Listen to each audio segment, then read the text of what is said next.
तर सगळ्यांचं स्वागत आहे सदैव क्लासेसमध्ये. पुढची कविता आपण स्टार्ट करत आहोत आणि युनिट 3 आपण या ठिकाणी सुरू केलेला आहे. युनिट 3 पहिली कविता तुम्हाला आहे. त्या कवितेचं नाव आहे आता उजाडेल. आता उजाडेल. या कवितेचे कवी आहेत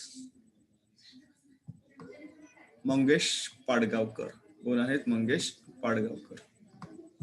जन्म 1929चा, 2015चा मृत्यू त्यांचा. धारा नृत्य, जिप्सी, छोरी, मीरा, सलाम इत्यादी त्यांचे कविता संग्रह प्रसिद्ध आहेत. आता उजाडेल ही कविता त्यांच्या जिप्सी या कविता संग्रहातून घेतलेली आहे. आता काय होतं, त्यांनी काय म्हटलं बघा की सूर्य उगवण्याच्या वेळी निसर्गात कोणकोणता आनंददायक गोष्टी, कोणकोणत्या आनंददायक गोष्टी घडतील याचे मनोहर चित्र कवीने या ठिकाणी वर्णन केलेले आहे. जेव्हा सूर्य उगवतो, सनराईज होते, सूर्य उगवतो, तेव्हा सृष्टीमध्ये कोणकोणते बदल होतात हे आपल्याला या ठिकाणी दिलेलं आहे. आता उजाडेल काय म्हणतात ते बघा. आता उजाडणार आहे. आता सूर्य हळूच काय येणार आहे, सूर्य आपला हळूच उगवणार आहे सूर्य. आणि आपल्याला आता कळेल की नेमकं सूर्य उगवल्यानंतर या निसर्गामध्ये, या निसर्गाच्या सृष्टीमध्ये, निसर्गामध्ये कोणकोणते बदल होणार हे आपल्याला या ठिकाणी आता कळणार आहे. कारण काय होतं की ज्या ज्या वेळेस सूर्य उगवतो त्या वेळेस तो एक नवीन स्वरूप आपल्या समोर घेऊन येत असतो. खिन्न आंधळा अंधार, जो आंधळा अंधार आहे, रात्रीचा जो अंधार आहे, तो आता काय होणार आहे, आता ओसरणार आहे. आणि कसा ओसरणार आहे, पार ओसरणार आहे. तो अंधार दिसणारच नाहीये. का? कारण सूर्य त्या ठिकाणी येणार आहे. लहरीत किरणांची कलाभूत मोहरेल आता उजाडेल. आता उजाडेल. शुभ्र आनंदाच्या लाटा गात फुटतील आता मृदू गळ्यात खगांच्या किलबिल पालवेल आता उजाडेल. खग म्हणजे काय? पक्षी. खग म्हणजे काय? पक्षी. तर पक्षी सुद्धा आता घरट्यातून बाहेर येणार आहेत. सगळीकडे आनंदी आनंद होणार आहे. खग म्हणजे पक्षी. वारा हसेल पर्णात. पर्ण म्हणजे काय? पाणी. पाणी. पर्ण म्हणजे काय? झाडाची पानं. त्या झाडाच्या पानामध्ये वारा हसणार. याचा अर्थ काय? तर वारा वाहणार आहे, झाड त्या वाऱ्यामुळे हलणार आहेत. मुग्ध हिरवेपणात, मुग्ध हिरवेपणात गही वरल्या प्रकाशी दहीवर मिसळेल आता उजाडणार आहे. कारण काय झालंय की सगळीकडे आता या दहीवर म्हणजे काय, जे धुकं वगैरे पसरलेलं आहे ते आता नष्ट होणार आहे, नाहीसं होणार आहे. कारण आता उजाडणार आहे. आनंदात परिजात, आनंदात परिजात उधळील बरसात गोड कोवळ गारवा सुगंधात थरारेल. परिजात काय? फुल आहे, फुलाचं झाड आहे परिजात. तर तो आपला बरसात करणार आहे फुलांची, त्याचा गारवा इकडे पसरणार आहे आणि त्या गारव्यामध्ये सुगंध सुद्धा थरारणार आहे. फुलतील न कळत कळ्यातले देवदूत. कळ्यातले देवदूत कोण असतात? फुले. फुले आता फुलणार आहेत आणि सगळीकडे निळा सोनेरी गौरव दिशातून सगळीकडे पसरणार आहे. बघा, सकाळी तुम्ही जर सूर्य पाहिला असेल ना, खूप सुंदर दिसतो आणि सकाळचं दृश्य खूप छान दिसतं, सकाळचं आणि संध्याकाळचं सुद्धा.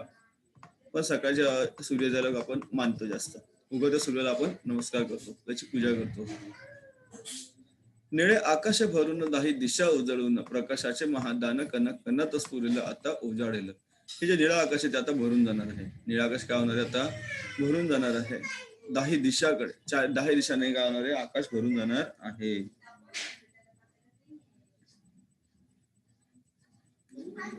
प्रकाशाचे हे एक महादान आहे, कारण हा जो प्रकाश आहे आपल्या सृष्टीवर सर्व सजीवांना गरजेचा आहे.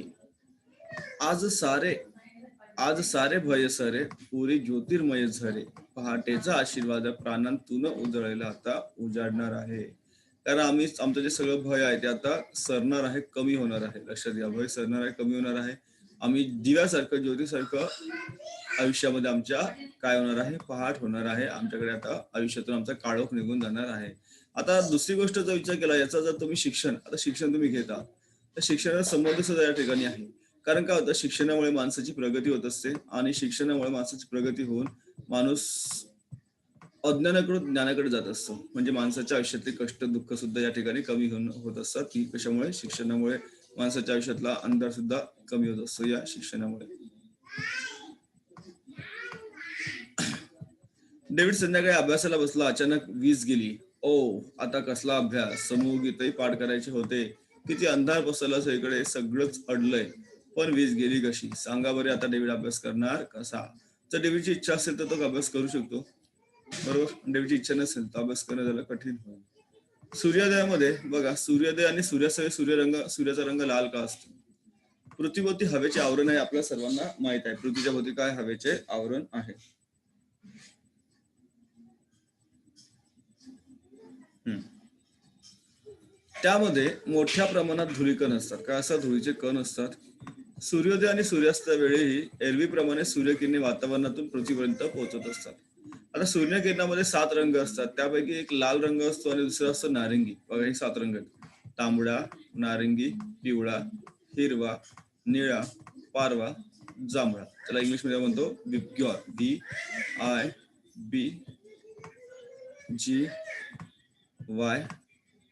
आणि आर, विबग्यॉर. हे जे 2 रंग असतात, लाल आणि नारिंगी, कोणता? रेड आणि ऑरेंज. दिसतं तुम्हाला, तांबडा आणि नारिंगी.